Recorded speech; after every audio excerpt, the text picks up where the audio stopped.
Hi friends, this is Jaytech back with another new remix for your listening and viewing pleasure. I've been hard at work in the studio finishing off a lot of music lately and doing album stuff because I still want to have music coming out. Amidst this time, I did an Anjuna EP, so I switched gears for a little bit and just delivered that. Hopefully they say yes to that. Pending any huge changes or reinventions of that EP, I'm going to play some previews of that for you very soon.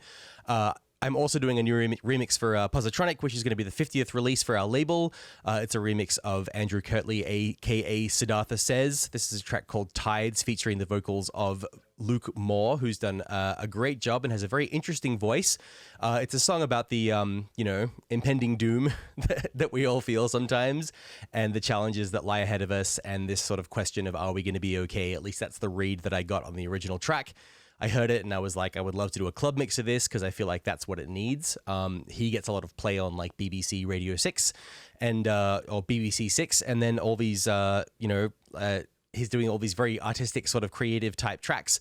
And he was like, what do you think is the main thing that I need to do, with this kind of music? And I said, there's a certain clubbiness that in the DJ world and the dance music world we really like. And I would love to do a more dance floor oriented rendition of this track for you. So I've been working on this for a little while. I've just sent it off to Walter, Anjuna's mastering engineer, for mastering. So I'm going to get that back next week. But for now, I'm going to give you a quick play of it. I've got just like a basic limiter on the master, and I'm really excited about it. So this is the pretty much finished version. And for our music lover tier of Patreon friends and above, you will be getting this as a free promo very soon. And I'll also be sharing this Ableton project with our producer buddies at some point. So I'm just going to drop you in from the 30-second point because of the inevitable intro and outro beats that these extended mixes have. This is the remix of Tides. Hope you enjoy it.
Clouds have parted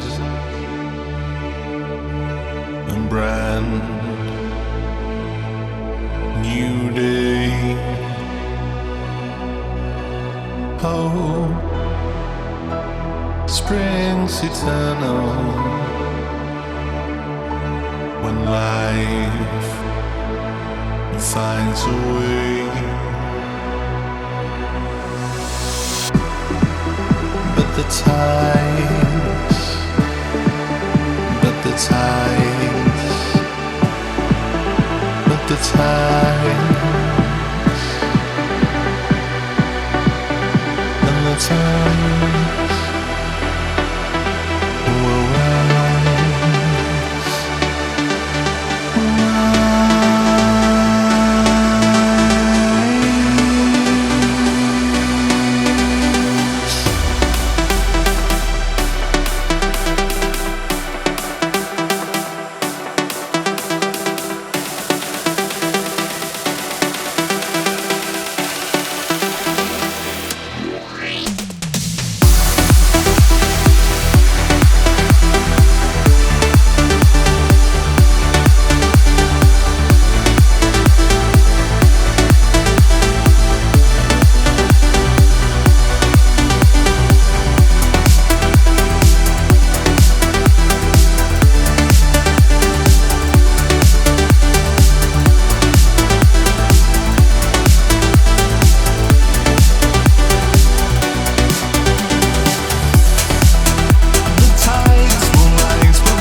Nice. So there's a lot going on here, and I have refined this project probably more than many projects that I've done in the past. Like, I think that the music that I'm doing nowadays, I've really sort of like filled in all the last blanks and found all the last pieces of the puzzle as to like making things feel polished. And I feel very confident in being able to just like place things in the mix exactly where I want them to be in a way that's going to translate to like either a big sound system at a festival or like, you know, somebody's phone if they're listening to it on like Instagram or like TikTok or whatever the kids are using nowadays.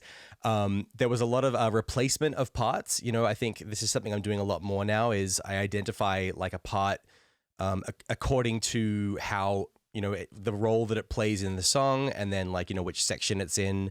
And, you know, from porting things back and forth between different like DAWs and stuff all the time, because this was a Pro Tools project for a little while. And then I brought it back to Ableton for a bit of feeling of clubby fun. Things are now organized into these very sort of alphabetically sorted sections so that when you load it into a new project, you can just, everything's automatically sorted by section. There are these different spaces down here. There are like reverbs, echoes, things like that. And they basically, you know, determine whether something feels like it's reverberating in like a tight, immediate space or whether it's sort of like, you know, like got a huge, long, lush kind of reverb tail on it that's going to make it feel like it's really far out there in the sound space. And so that's a way to kind of create all of this space like around the dry elements of the song that helps it give it's sort of like a 3D feel that's there for the people who are listening on a good setup. And, you know, if you're sitting, like certainly like me, if you're sitting in the studio and you're sitting in the sweet spot between the speakers, there's all this sort of 3D effect. So, you know, this tight space, you know, things reverberate for literally just half a second, and it makes the sound feel like it's happening right there in the room with you. And then this long space is like 7.5 seconds. So it's like holding down the sustain pedal on a piano while you're playing the notes. So, you know, this space is really important in dance music. I always have a reference track or two. This is one from Ellipsis at the moment. And I've got a reference playlist of tracks that I know work in clubs. I've got tracks that I did in the past where I feel like I nailed a certain element of it, whether it's like balance across the frequency spectrum or clubbiness. And I'm always pulling these things into the project. I've got a few tracks in there that weren't very well mixed, and that can actually sometimes keep you on track for getting your mix right. Everything coming together at the end here is very sort of like ethereal and atmospheric. There's lots of, you know, strings and pads and things, and there's this sort of distorted pad at the end here to drive things home. The vocal, in this particular project, I've actually split the vocal into it's dry, which, you know, has some compression on it and stuff like that, and, you know, all the usual stuff without having any kind of spacey effects. And then I sort of processed the echo and then the reverb separately, and I did that for the chorus vocals and for the sort of verse vocals, you know, a little bit differently. I've tested this out once at my gig at Dark Star in Tempe here in Arizona, and I already had a good feeling about it, and that was kind of like the earlier version of it. And now it's really, really done. And I think, you know, most of my music is hopeful. So, like, you know, this track has this sort of somber, you know, moody and almost a little bit anxiety-inducing theme to it. And so when I work on music like this, what usually happens is that, you know, those feelings are introduced, and then, you know, through music, we sort of get to the other side of those feelings, and we get to a place of hope and optimism, which is, you know, what my music is all about, as I'm sure a lot of you have gathered by now. And so even when it's something serious and important, I feel like we can always turn it into something, you know, hopeful and optimistic. So that's my jam. And then, you know, I have literally nothing on the master here except a little limiter just to, you know, crank it up for your listening pleasure right now. And I'm using this Shortcut Buddy like Max for Live plugin for Ableton, which has been super cool because I can just press like a number key on my keyboard and I can instantly like load something onto an individual channel. So that's basically the gist of it. And I'm looking forward to playing this out at my next gig. I'll probably play it at Aura in Seattle if the mood feels right. And I think it's going to sound really good. And I'm super excited to get the master back next week because when I've worked on a song for this long, I really just like I want someone else to master it. Like I could technically master it myself, and I do that sometimes. But you know, if I have been just so like entrenched in a project for a long time, it's great to have someone coming in for the first time and just hearing the whole song as a complete package without the moving parts. And that's why I have Walter on board as my kind of dedicated mastering engineer for most things that I'm mixing. And then the last thing I want to express to our producer friends is, you know, this green and brown stuff here is effects and fills, and this stuff is like super, super important in songs. And you can see I've kind of just like I've got a tsunami of effects happening at that drop that all kind of, you know, hit in a certain space, and it's not super defined. You know, all this stuff can like wash over into other, you know, parts of the song. But overall, I'm really happy with how this turned out, and I think it's that level of refinement with this that's going to make it really pop. So I hope you enjoy it. Stay tuned for the Pro and the Ableton project, and thanks for watching.